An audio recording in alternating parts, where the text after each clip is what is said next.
Shalom. Kahaloyam La Yahweh, Bahasham, Yahweh Shai, Bahasham, Rakha Kodash, Bakta Yahweh, Bakta Yahweh Shai, Bakta Rakha Kodash, Bahasham, Yahweh Shai, Bahasham, Rakha Kodash. Shalom and double honors to the elder apostles of Great Millstone. Shalom to the elder bishops in the Akim and the Akwath of the hopeful elect. Shalom. I just want to go into a quick video entitled, The Earth is About to be Turned Upside Right. As we see the biblical prophecies jumping off the pages and everything coming is converging together at the same time, the end time prophecies, World War III, rumors of wars, pestilences and famines, earthquakes, nation rising up against nation, the BRICS, which is Brazil, Russia, India, China, and then also now you got South Africa and Ethiopia and the other Hamite nations, and NATO beginning to hate the Horde, their ally, about to turning on the Horde America and joining up with Russia and them and going to burn it with fire.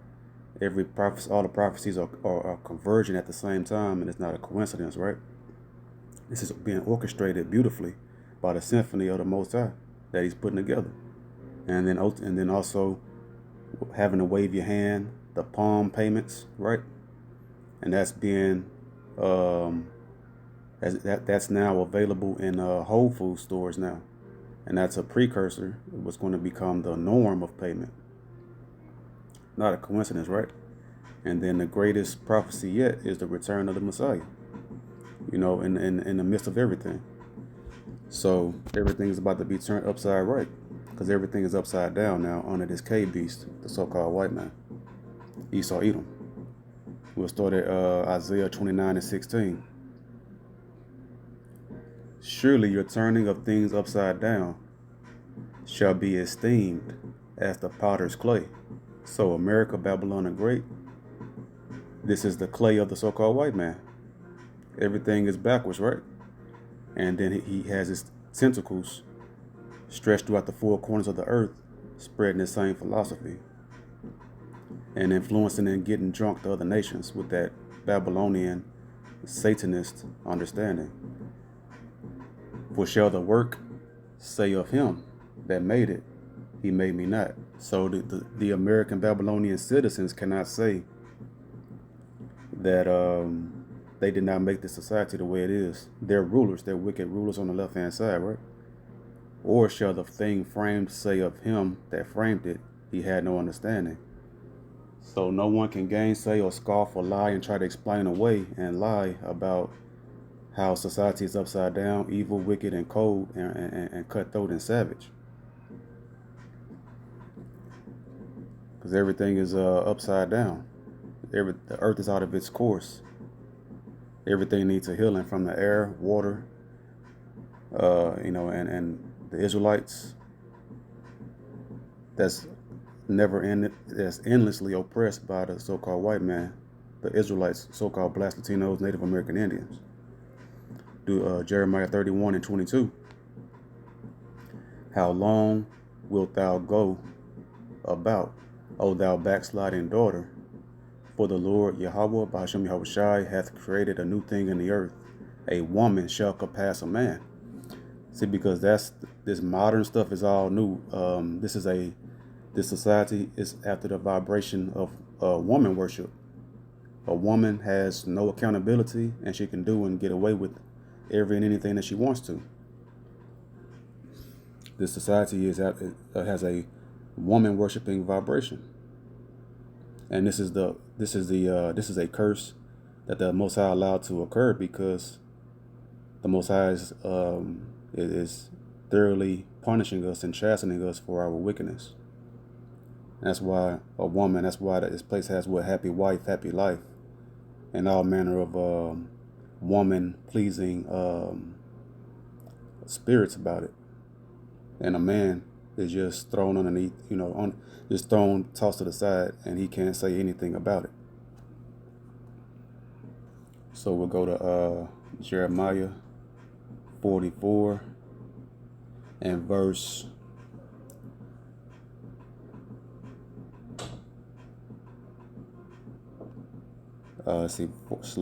44 and 25.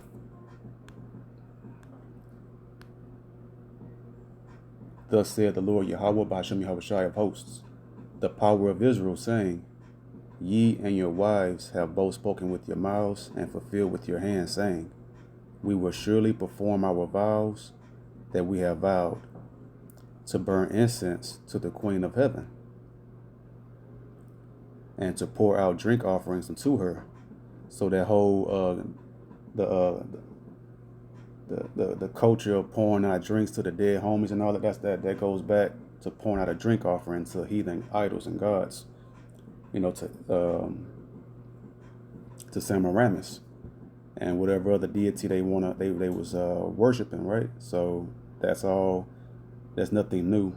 It's just modified and changed in the origins of it. When you go into the scriptures, you can find out, all things through filtering everything biblically. So ye will surely accomplish your vows and surely perform your vows. So that Queen of Heaven, that's the vibration that this country is under, and it's not so cleverly disguised, but the Lord reveals all these things through His Spirit in the name of Yahweh Shah. So when you get the definition of the Queen of Heaven, this is from the Zondervan Pictorial Bible Dictionary. You can buy it off of Amazon. And so right here is Queen of Heaven. Some controversy surrounds the philology and significance of this title, but it seems best to regard it as the female deity to whom with their families' aid and connivance, Hebrew women made offerings. The most likely identification is with Ashtoreth, goddess of love and fertility, synonymous with the Assyrian and Babylonian Ishtar, and the Roman Venus. See, because all of these go back to ancient Babylon of Nimrod and his mother Semiramis, and his dad Cush, and then Tammuz, which was said to be Nimrod regenerated in the reincarnation. But that's just all heathen nonsense. But and the Roman Venus, the wailing for Tammuz was associated with her cult. Its ritual was the license and the obscenity characteristic of the Eastern fertility cults, ever a temptation to the Hebrews. So meaning that the Hebrews were always influenced by this wicked Queen of Heaven, Semiramis and Nimrod worship. And the chief objective of the prophet's attack on paganism. So it's the prophet's job, it's the servants of the Lord, teachers and everyone to speak against it and to prophesy against these heathen kingdoms and prophesy against and to let our Israelite brethren know of their wickedness and to return and repent and return to the Most High. So that's why a man today in Babylon the Great America, he does what? Take a knee when he proposes to a woman. This is all woman worship, the Queen of Heaven, woman worship in spirit, and it's all upside down. But it's all biblical prophecy of how a woman has compassed a man. Because what woman has done anything that's righteous and objective and spiritual? They walk around in carnal clothing, always revealing themselves. You don't see women. Rarely do you see a woman covered up. These women are not right. They're not meant to lead because all they do is just filthiness, whoredom, and folly. They're supposed to be led because they're the body of the man and not the other way around. Everything's upside down. The body is dragging the head along. and these women drag men all day, every day. So that's all they're doing. This is the potter's clay. This is Esau's, this is his product. So going to 2nd Esdras 11 and 41. For the earth hast thou not judged with truth. And this is going to Esau Edom. When you read the verses above, it's talking about going into ancient Greco-Roman Empire, and they're in rulership right now. The earth is never judged in righteousness. It's all judged about a respect of persons and about money, who has the most money to pay the most money for the best lawyers. And depending if you're a celebrity or if you're on the inside, on the good boy circle, the wicked boy circle, then you will get off with your crime. The earth is not judged with truth. And that's why the Most High is about to bring this place down. and going to Ecclesiasticus 10 and 8.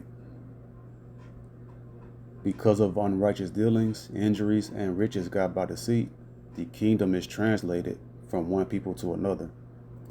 And that's what's happening. That's what, as you can see, America is falling, the dollar's falling, and the digital economy is about to be ushered in. And they thinking that they're about to save themselves through the digital economy, transition everything digitally, but that's just biblical prophecy, and the Messiah is going to wipe them all out and set everything back upright. Zechariah 11 and 5.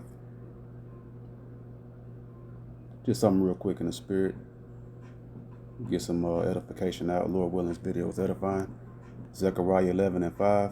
Whose possessors slay them and hold themselves not guilty, and they that sell them say, Blessed be the Lord Yahweh, for I am rich, and their own shepherds pity them not. So, whose possessors slay them, and who's possessing the Israelites?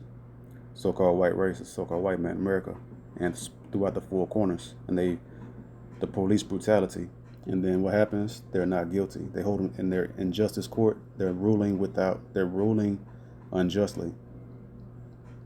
And they blame. They say, well, look at black on black crime, instead of just taking it case by case, being objective and being objective and honest, and handling things in a righteous way. They just explain it away, right? So, it's a very evil, wicked place, and it's about to be turned upside right.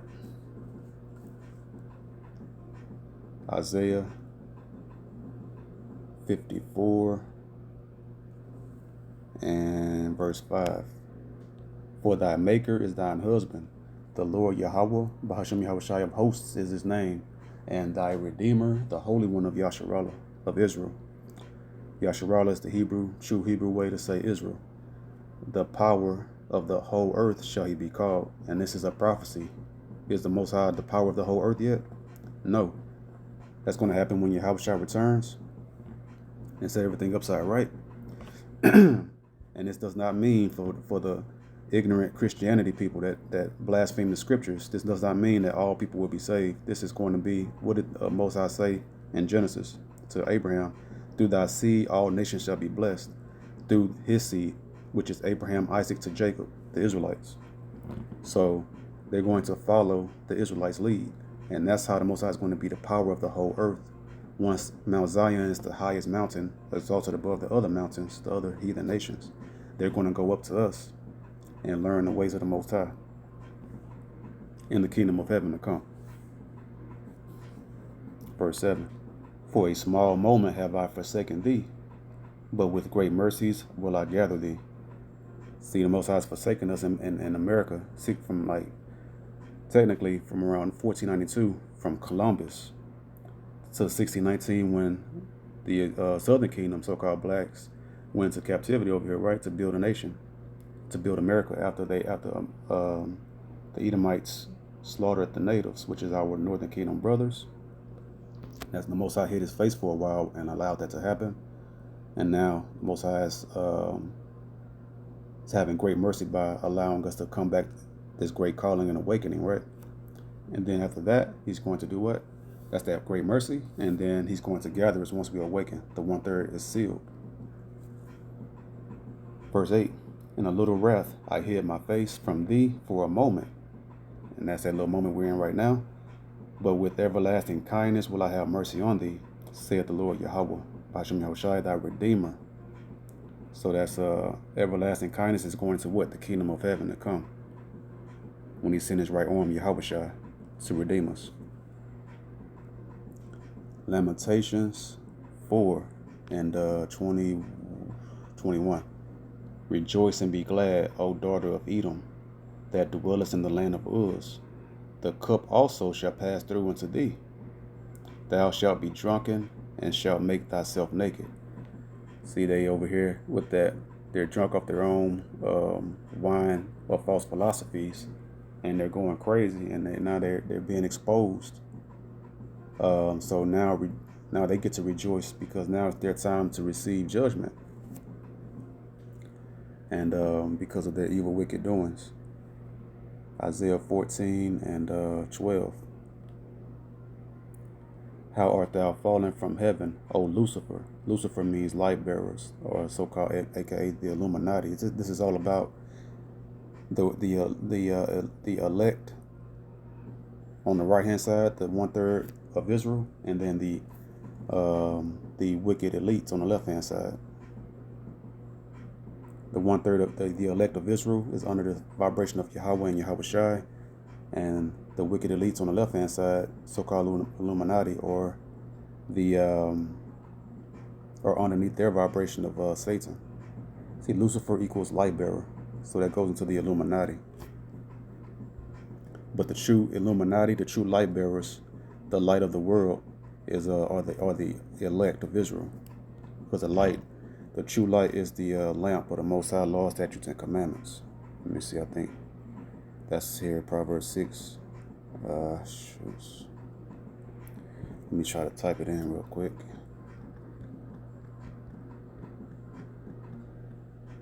Yeah, okay, it was a verse up. I didn't see it. Here it is, verse 23, Proverbs 6:23. For the commandment is a lamp. See, that's that light bearer. The only people that have the light from the Most High, keeping the commandments to the best of their abilities and having the faith, are the hopeful elect, and chiefly the elect. You can't be a light bearer when you push nothing but darkness and wickedness and sin, right? So the true Illuminati of the earth are the 1/3 of Israel. For the commandment is a lamp, and the law is a light, and reproofs of instruction are the way of life, because it guides you. You can't see where you're walking in the dark, right? You're going to trip, stumble, fall, and die. But with that light, you'll know exactly where you're going. So it's like a pitch black. Everything is pitch black around you, right? But that lamp, that light, is the only thing that can guide you, and so it's a straight, narrow path. And everyone else is in darkness in that wide, dark place, and they're going to go into destruction. So going back to Isaiah Lamentations 4:22. The punishment of thine iniquity is accomplished, O daughter of Zion. Zion, that's Mount Zion, another name for the Israelites. And that's our mountain, the highest mountain of all the heathen nations on earth. And our punishment is accomplished. That meaning what? Our captivity. This is our very last captivity, the 7th and last captivity in our existence. And the Most High will have everlasting kindness and mercy upon us, as He's said in Isaiah 54. He will no more carry thee away into captivity. So this is letting you know that this is the last captivity here in Babylon the Great.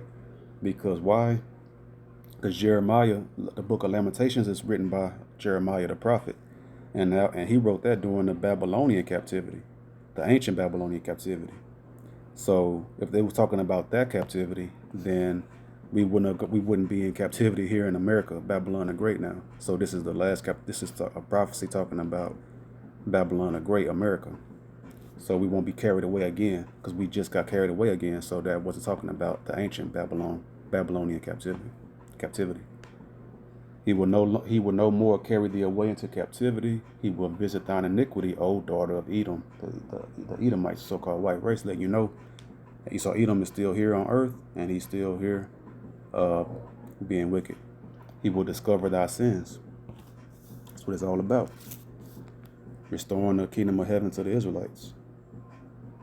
Well, restoring the earth to the Israelites, restoring everything through His right arm, Yahweh Shai, and ushering in eternal righteousness through the kingdom that He set up through His chosen nation, to be led by His Son, Yahweh Shai. Isaiah 54:14. In righteousness shall thou be established. And what's righteousness? What's righteousness? It's of the law. Thou shalt be far from oppression. So that'll never happen again. For thou shalt not fear, and from terror, for it shall not come near thee. Because that's one of the curses, that we shall be, we'll be afraid, in terror, leaving out our house one way and fleeing 7 ways, because we go out in the streets, cop cars everywhere, especially in the hood, and we're being terrorized and oppressed and in fear. There's no surety of our life. in Babylon the Great.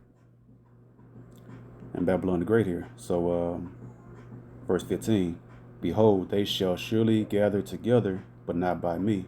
So the heathen are going to gather up together to come against the Israelites, but not by the Most High. Whosoever shall gather together against thee shall fall for thy sake. So they're going to come up, that last great assembling of the heathen nations against the Israelites, but it's not going to work, and it will not matter because the Most High is going to take them down. Behold, I have created the smith that bloweth the coals in the fire. And it's letting you know in what era and what period it's talking about. It's talking about the thermonuclear fire era. And this is right now in these last days. And that bringeth forth an instrument for his work. And I have created the waster to destroy. So this is going to the thermonuclear missiles. Because the heathen nations are going to assemble.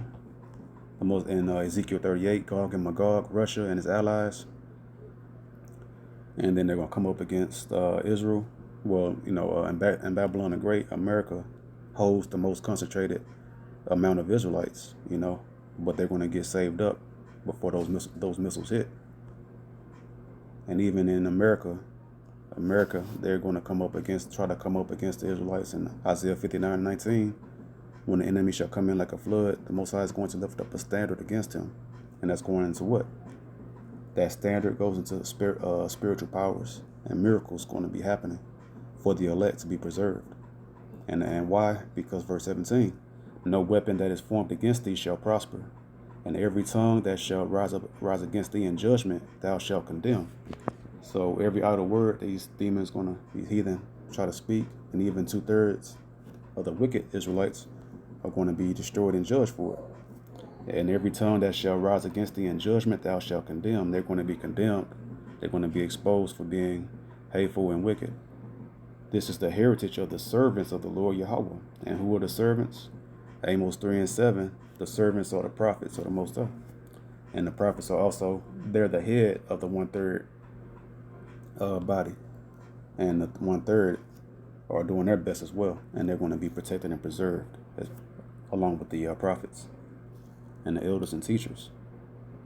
This is the heritage of the servants of the Lord Yahweh Bahasham, Yahweh Shai, and their righteousness is of me. Because the Most High is the spirit that quickeneth and awakeneth us. And the righteousness from the Most High is going to dwell in the vessels of the 1/3 elect. Said the Lord Yahweh Bahasham, Yahweh Shai. So I just want to go into that real quick. The earth is about to be turned upside right. Esau is about to go down. At the same time, simultaneously, the house of David, the 1/3 body of Yahweh Shai is going to be risen and be blessed with salvation, preserved up to that salvation day that is appointed by the Most High. So with that being said, hope this video was edifying. The water to the Ruach Kodash, Bahasham Yahweh Shai. Until next video I say, Shalom.